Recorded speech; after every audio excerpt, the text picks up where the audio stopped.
Following on from the last recording, okay, if infinite time can change even nothing into something, then infinite time can similarly, arguably, produce ultimately something incredibly wonderful in the way of God. Well, if time is infinite, it's infinite into the, not just the future, but the past. If there's an infinite amount of time behind me, then it must have produced God by now.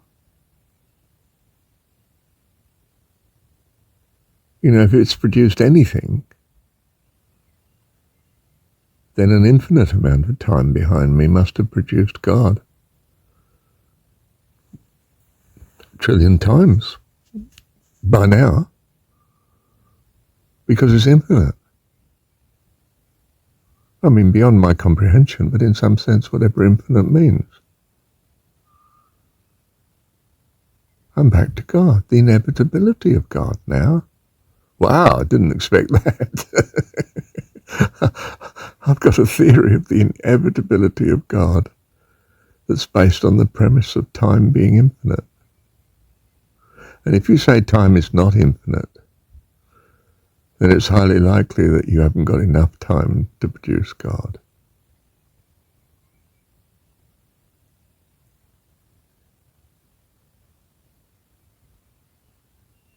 Does that make sense? I think it does.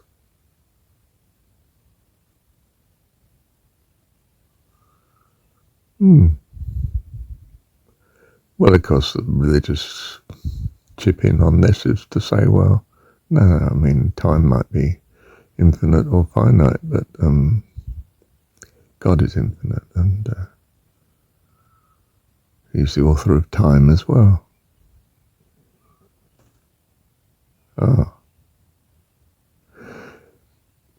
In fact, we say, you know, in this life, He's the living God, God of the living. It's a Christian view, or biblical type view. Doesn't say why or how. It's God. Just is. After all, I mean, if you say in the beginning there was nothing, which of course Scripture doesn't say, it says there was a chaos, but chaos suggests there's a mixture of differences and something. But you know, even if you think in the beginning there was nothing,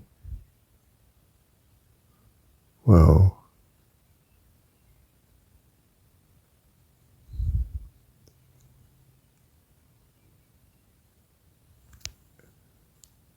the feasibility of getting something from nothing seems to be no less wonderful than the notion that God, in some sense, existed always, outside of time. That we're talking about dimensions outside of time that, well, we can't handle because we're not living in those dimensions at the minute. A bit like, you know, the scriptural thing of how come the potter, and it's in several religions, I might point out, not just Christianity. It's a Hindu scripture too, you know, or how can the maid, that which is made, understand the maker? I mean, it's not on. We're not of his level. Because in some sense the Jesus story, emphasis on God being Father, says that that's not true. We are on the level that can comprehend because we're of the same spiritual makeup as God. We're his children, and children grow to be equal to the parents in some capability and understanding, wisdom sense, and ability to live.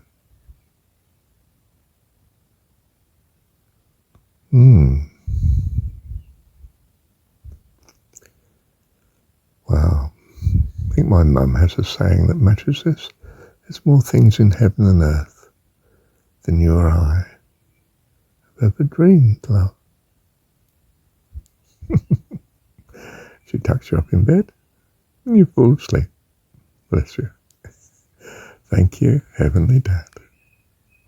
Perhaps it's quite simply that the secular view doesn't make, it's a bit like the liberal democratic view. It doesn't make the mistake of choosing some wrong values as absolutely right, although it does have the value of apparently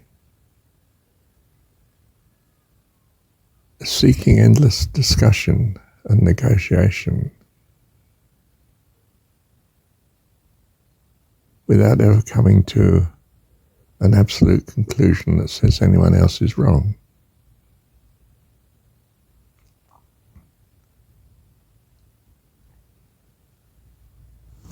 It's hoped that such is a harmony, although it achieves no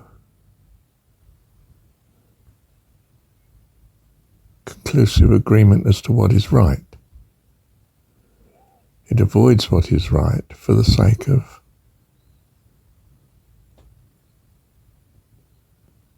utter agreement on endless discourse.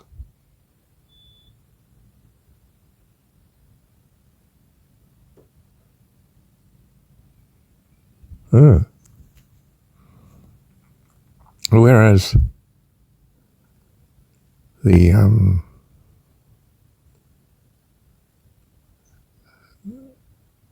non-liberal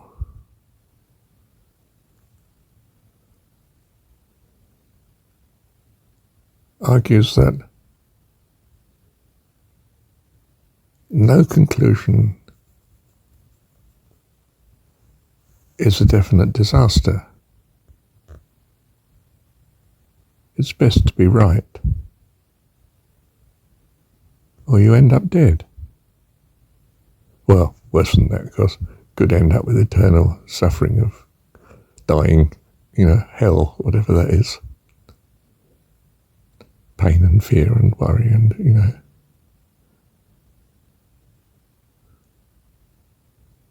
That may seem a bit fanciful, of course. Although living for some people seems, from a distance at least, to be pretty intolerable.